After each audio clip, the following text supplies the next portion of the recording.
Hello everyone, and thank you for joining me today. And today we start a new series, the Common Muscle Imbalances series and how to fix them. So what we're going to be discussing this series is we're going to be discussing common muscle imbalances in joints such as the shoulder, the hip, the knee, the ankle, and the head and neck, and I'm going to give you ways to fix them. Today, we are going to be discussing the shoulder. And this video is good for you, especially if you have any kind of shoulder pain or you have some kind of crunching, right, or popping sensation in your shoulder. Maybe when you move it, you feel this popping sensation and it kind of hurts or feels weird. Also, if you are someone who typically uses the bench press and you have not seen any strength gains in a while, you have not put up your numbers recently, or you are looking for a way to possibly, a little like maybe trick to possibly increase your numbers, I think this video is for you, and I think it's going to be able to help you today. So stay tuned. I'm going to help you guys out with that because common imbalances could actually impede strength gains in the gym if you let them get worse and if you don't take care of them and you let them keep going. So we're going to discuss that today. With that being said, let's roll the intro and let's get it started.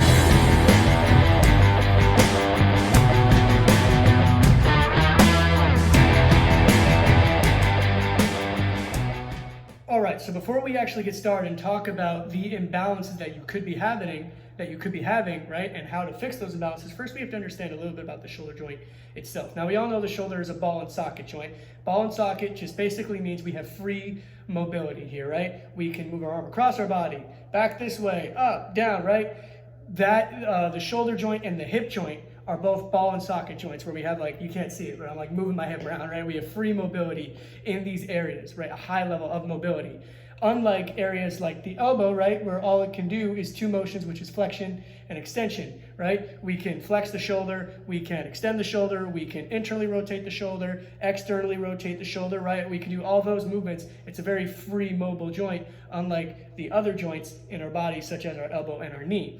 Now, what does what does that have to do with our common imbalances, right? Well, besides the shoulder joint itself, we also have a backside called the shoulder girdle, right? And the shoulder girdle is composed of the shoulder blade, which is the scapula, right? And so what does that do? Well, the scapula can protract, right? Means come away from the spine. It can retract or adduct, meaning to come toward the spine, right? It can rotate upwards, it can rotate downwards, or it can depress, meaning come down, right? The scapula can come down, right? Or it can elevate, right? Those are movements that the scapula does.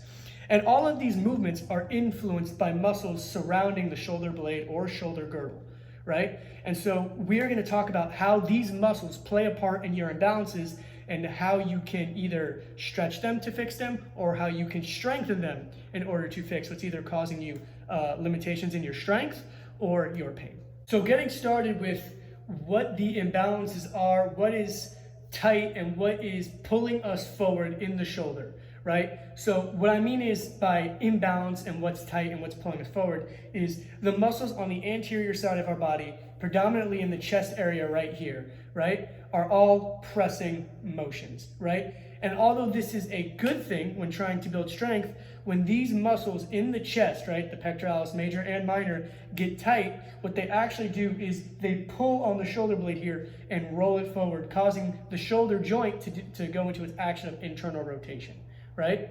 Well, when we have a dominance, right, of pressing, and this constant internal rotation, our body adapts to that. And then we stay in this posture here of internal rotation causing this, what's called upper cross syndrome, right? So how does this happen? Is the pec gets tight and pulls from all the pressing that we do, it gets tight and pulls us forward, right? So what does this do? Well, it causes the bone here, right? The head of the arm bone here, the humerus, what it does is it rotates that forward, and what that bone is actually doing now is it is slamming up against the top of the shoulder joint here, right? It's slamming against the top of that joint and actually pinching on blood vessels and nerves that run through that. And so what are you getting? You're getting the shoulder impingement that now every time you move your arm, right, you feel this popping sensation. Why? Because it is now in an impinged position, right, where it is literally rubbing against the top of that joint here. So how do we correct it, right? Well, we're gonna go over stretches first and how to stretch this area. And then after I show you guys some stretches for the front side of our body, I'll show you guys some strengthening we can do on the back side. But first, right, so we know the chest is one of the muscles that pulls the shoulder forward. Another common one that might surprise you guys is actually the lat. But Shane, the lat is a pulling muscle. Yes, I know, but the lat is actually an internal rotator itself. So even when we do things like pull-ups, right, or things like rows, right, we are actually contributing to the problem. Not that pushing and rows and pull-ups and pulling is bad, but if we have an overabundance of working these internally rotating muscles, it can cause some impingement if we don't take care of it. So what do we have to do? Well, first things first, we got to stretch them, right? So now what I'm going to do now is I'm going to show you guys stretches for the chest and the lat that can take care of the stretching, right, or the tightness problem on these internally rotating muscles. And then I will show you guys the backside and how we need to strengthen those weaker muscles in the back in order to correct that problem of this internal rotation or this slamming of the head of the humerus against the acromion. I'll show you how the posterior muscles are actually going to sit that bone back. So we'll discuss that. So the good news is, right, the only thing you guys need to do this stretch is a door. So as long as you guys have a door, you should be able to do this stretch effectively and get a nice stretch on your pec here. So that way we are alleviating that tightness and that shortening that we're always doing from push-ups or pressing or other daily activities that are causing our pecs to be tight. So what do? Well, all we have to do is face this way, right? You want to put your hands and your forearms on the wall here. Sit your elbows down, and what you want to do is you want to lean forward and squeeze your shoulder blades together, okay? So what you can do if you need to intensify this is simply walk your hands higher, and the higher you go, deeper stretch on the chest you will feel. And you keep that shoulder blade squeezed,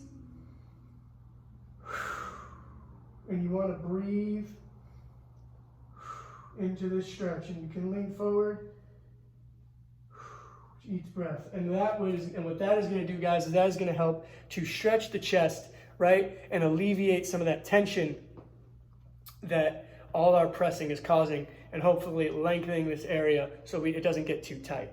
All right, let's move on. I'm on the floor here to give you guys a stretch for the lat. And the first one we can do, right, I'll show you guys a couple of these, is a child's pose stretch where we're right here, right? And simply you're just in child's pose. You're trying to sit on the back of your heels and actively reach with your fingertips forward. This is going to help extend the arm here, right, and stretch out this entire area of the lat that's getting tight there. And that's the first stretch, right? That's the simplest one. If you're more of a beginner, right, and your lats are really, really tight, I recommend that to start. But I'll show you guys another stretch you can do right now that a few of you, that might help some more of you. All right, guys, we're over here next. And what I'm going to show you here is all you need is just a bench or a wall or a bed or the end of a couch or really anything you can put your arms on. And all you do from here, place your hands here, get your knees back, and just try and bring your chest to the floor as much as you can. Again, deep breaths. Keeping your head down. And maybe trying to get deeper into the stretch every time you do it. And that'll help you get a nice, really good stretch. All right, so next up, we talk about the weaknesses in the back of our shoulder, right, that also could be causing an imbalance, right? So if we have a tightness in the front, it could be safe to say that we have a weakness in the back. So for my strength people, or the people that maybe haven't got their numbers up in a while, or who are looking to further their numbers, this is kind of where we dive into that, right? So maybe you're asymptomatic to pain, you don't have any pain. However, that doesn't mean you don't have an imbalance, right? Because if we bench a lot and we have tight pecs, right? We're doing a lot of pull-ups and we have tight lats, right? And we are constantly in this internally rotated position, it can be safe to say that we have a lack of strength and a weakness in our posterior rotator cuffs and stabilizers in the back of our shoulder blade. And what these muscles do, right, is provide stability.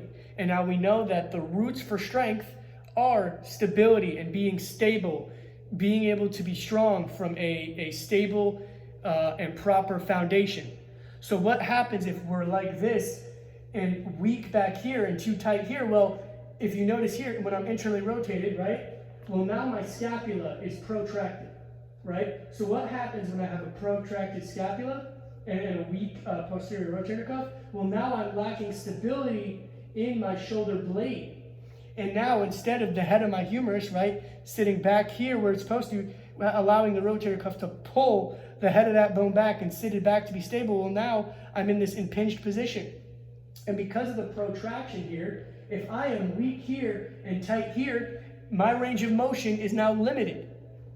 So instead of having a proper stable backside here, being able to have a full range of motion on my shoulder, well, now if I have a tight lat, right, and my range of motion on my shoulder is limited, right, or if I have a tight pec and I am constantly in this internally rotated position and now my range of motion is limited, well, my strength is going to sacrifice because of that, right? Because with a weak foundation and instability from the base and the back of my shoulders here, my strength is now, not only could I possibly screw up my shoulder and be in pain and cause impingement, but I also now sacrifice my gains or my strength gains in the process of it, right? So how do we fix that? Well, not only do we have to lengthen and relax the muscles that are tight, but we have to strengthen the posterior rotator cuff and the muscles that are weak, the stabilizers of the back of my shoulder that allow me to be stable in the first place. And then once we do that, I promise you, your strength is not only is your strength going to improve, but your overall health and your shoulder function as a whole will be miles better for it. So with that being said, let me show you exercises we can do to strengthen the back of your shoulder. That way we stay strong and we stay stable. Let's do that now. All right, so now I'm going to show you guys some exercises that you can do in order to get into the position of external rotation, right? So that way we can take the head of the humerus and spin it down right where it's supposed to be, sitting back, so where it's now rotated forward and pinching up against nerves and blood vessels and slamming on the top of that joint. So what we're going to do is we're going to come over here, and all you're going to need for this, guys, is some sort of light band, and trust me, make sure it's light. This is not an ego lift exercise. This is not an exercise where you want to go too heavy. This is an exercise that you really want to do for high quality and perfect form here. We're not looking to cheat it. This is a corrective exercise, okay? So we're here, and what we want to do is we want to keep our elbow tucked. We don't want to let the side delt take over, and also we don't want to let the wrist evert and take over the movement either, because the wrist subconsciously will tend to just evert like this, and it'll actually take the tension off the rotator cuff. So what we want to do is we want to just stand forward like this, and as much as we can, right, keep the wrist dead, elbow tucked, pull outward, and we should feel something in the shoulder blade here, okay? If your range of motion is limited, right, you can only get about out to here, that's fine, right? You just go as far as you can, come back, keep that elbow tucked, and you would do about 10 of these each side. Okay, and then you would obviously switch to the other side. So the next exercise is the face pull. And so for the face pull, what I want you to do is just get a light band, right? Or some sort of band that's not too heavy. Remember, this is a corrective exercise. The idea isn't to go heavy. It's to get quality reps out that are going to do you the best bang for your buck with working these weaker muscles, right? So I want you to get a band in front of you like this, right? Anchor a band to a wall. You can use a pulley machine with like a tricep pull down rope, right? Or one of those ropes. And what you do is I want you to get your thumbs up like this. And simply all I want you to do is lead with the thumbs back. Squeeze the shoulder blades together, hold for a second, and come back. Try not to shrug, right? We don't want to shrug. We want to keep our shoulder blades down. Lead with the thumbs, and come back. Shoulder blades down, right? Lead with the thumbs,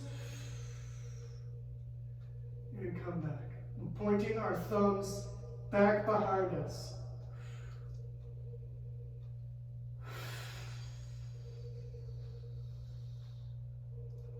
And that's the face pull. And there you guys have it. Those are some stretches that you can do in order to lengthen or relax some of the overactive muscles in the body, like the pec or the pectoralis major, that are pulling the shoulder blade forward in this impingement position. And then of course we went over strengthening exercises that we can do in order to get the shoulder into external rotation, so that we are sitting that head of the humerus back down where it's supposed to be, making sure that our shoulder blade stays nice and safe and nice and stable. All right, if you are someone that has shoulder pain, I promise you this can only help you. Okay, please give this a try. Please start implementing this into your program or your routines, and I promise you it'll help alleviate your impingement and your pain, or even some of that popping that you feel maybe when you move your arm around. If you're somebody that is struggling to make strength gains or increase your numbers, I promise you that doing this and increasing your range of motion will help you gain strength results. It will, because if your range of motion is limited, ultimately your strength is going to suffer as well. So give this a try, whether you are in pain or you're not in pain. It can only do you benefit. So make sure that you're applying stretching of these muscles to your routine, and make sure that you are especially applying strengthening these stabilizer muscles of the back to your routine as well. Thank you guys so much for watching this video. As always, leave a like below, comment, share, and subscribe, and I will see you guys in the next video. Have an awesome day. Thank you again.